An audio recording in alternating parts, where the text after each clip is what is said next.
It's been nearly 3 weeks since the White House presented its 2024 budget proposal, but negotiations between Republicans and Democrats appear stalled, with party leaders on both sides pointing fingers over who is to blame for the stalemate.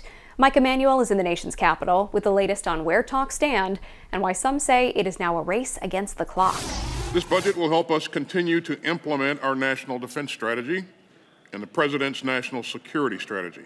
The military's top brass returning to Capitol Hill to defend their $842 billion budget proposal, this time facing the House Armed Services Committee to make their case for a 3% increase, including a boost in Pentagon spending dealing with Russia, China, and Ukraine. For the first time, the United States is facing two major nuclear powers whose vital national security interests are in competition with the United States.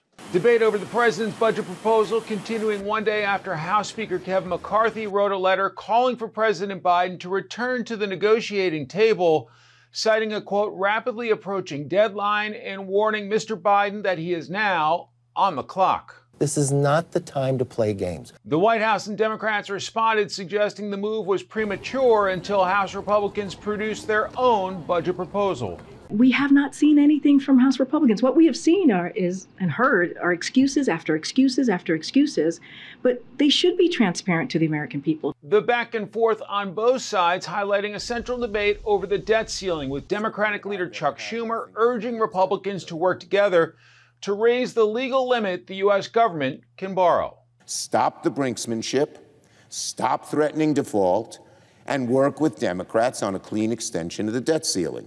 To avoid risk of a default, Congress needs to raise or suspend its $31 trillion cap by this summer. In Washington, Mike Emanuel, Fox News.